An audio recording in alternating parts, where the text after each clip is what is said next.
Greetings, Harbingers! Welcome to Yliaster, PewDiePie's favorite channel. You know the drill. Thumbs up, subscribe to the channel, comment something, anything, I'll reply them all. Thank you so much.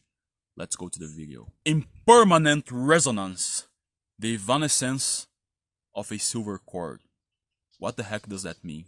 Well, let's figure it out. First and foremost, let's go to some definitions. I love my definitions. I love my etymologies. So I'm trying to bring, the structure of my videos is I bring some philosophical concept, some academical concept of what I'm talking about here, and then I divagate and I speak my mind about the subject. So you get to hear what I think about the subject, because that's why you're here for, I believe. But also I bring some academical background, so it's not too distant one thing from the other, So you have like different points of view, okay?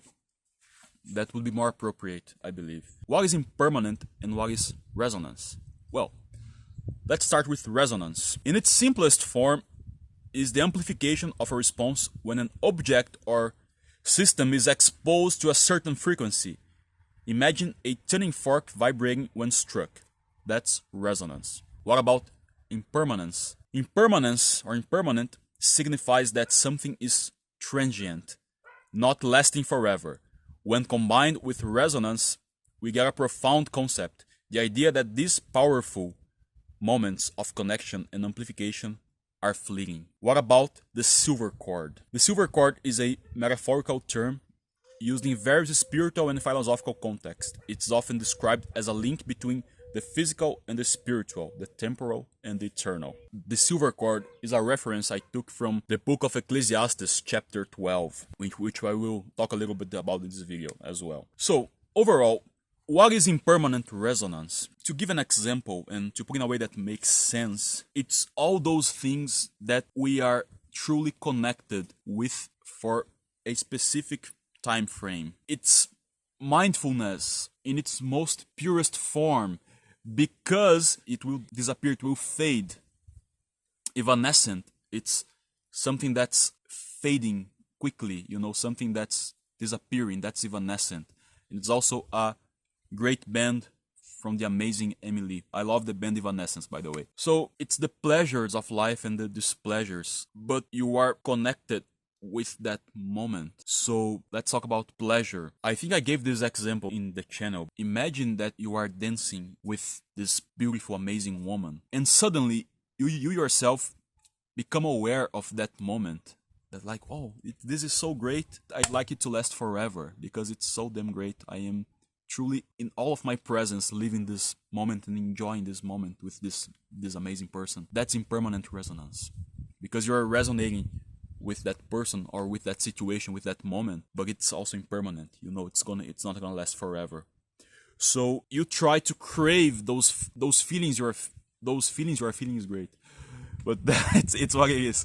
Try to crave those memories, those sensations, that experience within your heart, within your mind, because it's not gonna last forever. So you can remember that in a powerful way. Picture this: if I tell you to imagine you licking a wooden table. Can you taste wood? I think you can, right?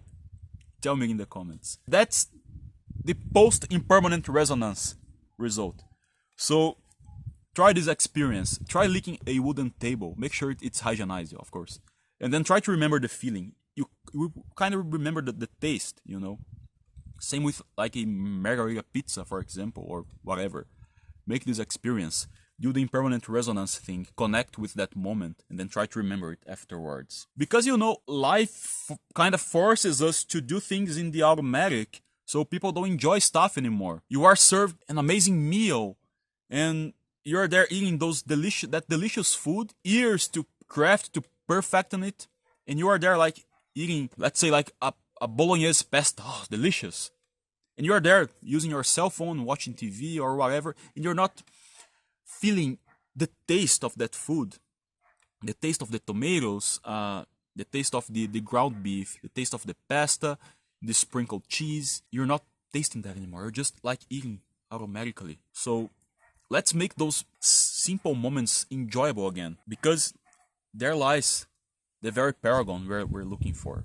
The paragon lies in the everyday basic stuff that we do with mindfulness, that we do with presence, that we truly enjoy. And that also goes for the bad things in life. Why not? Pain. Who likes to feel pain? I certainly don't.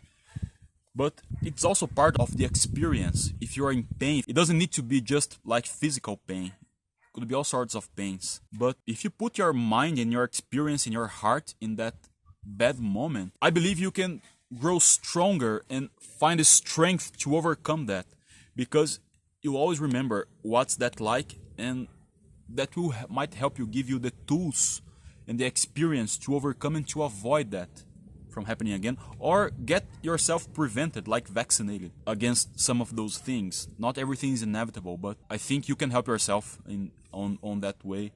So let's be mindful of mindfulness. So this awareness of this impermanent resonance phenomenon, we are just aware that we lived our best days in our lives once they're in the past. My last video was, I was talking about the year of 2013 that was one of the best years of my life. Back then, I wasn't aware that I was living my best days. Of course, everyone has problems, but we are convenient beings. We tend to evanescent the bad things and keep the good memories.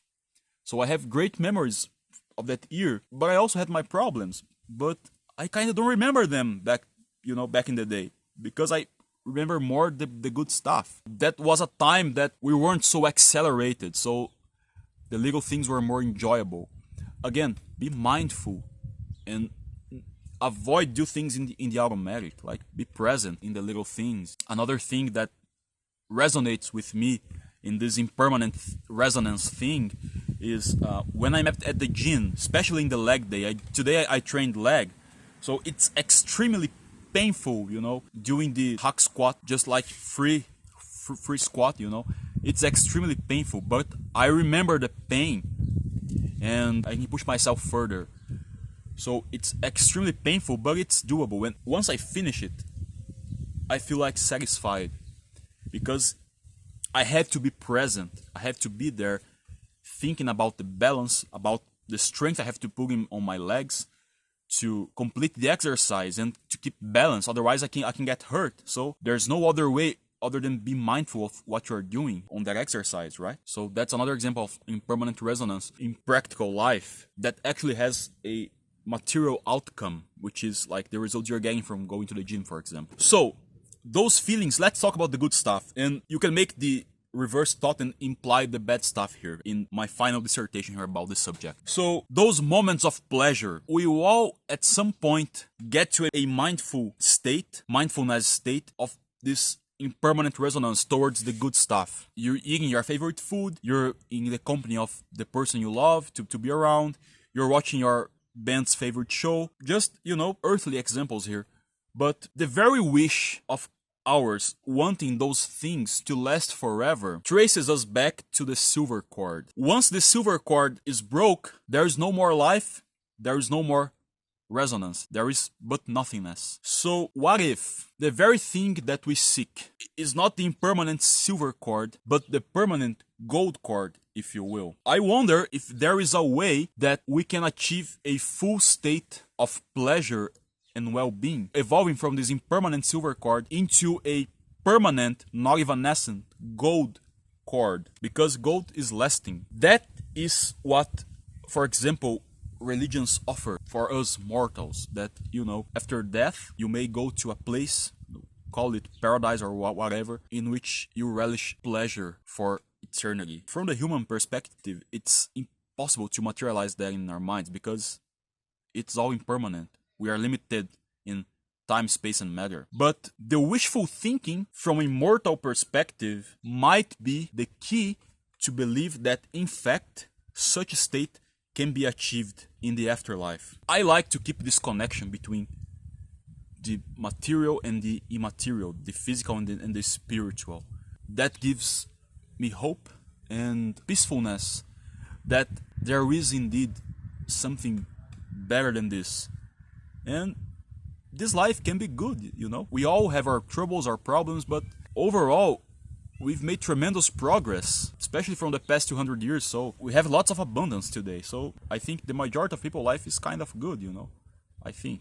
I hope I'm not being inaccurate here. To conclude this video, I'll reinforce this idea from the silver cord that I took from Ecclesiastes chapter 12, in which King Solomon is talking about this stuff, you know, about youth, about the duty of man, about enjoying life, enjoying pleasures. He was like enjoyed a lot of pleasures in this life, King Solomon, I know. But for the purpose of our video here, I'll read verse 6 and the verse 7. Verse 6, or ever the silver cord be loosed, or the golden bowl be broken, or the pitcher be broken at the fountain, or the wheel broken at the cistern. Verse 7, then shall the dust return to the earth as it was, and the spirit shall return unto God who gave it. So the physical will return to dust, and the spirit will return to God. I can't see that any different that what I just said here. The very desire of humans, a state of pleasure lasts forever, connects with the evanescent silver cord, that the spirit will return to God, to paradise, to whatever you believe, and that very state eventually will be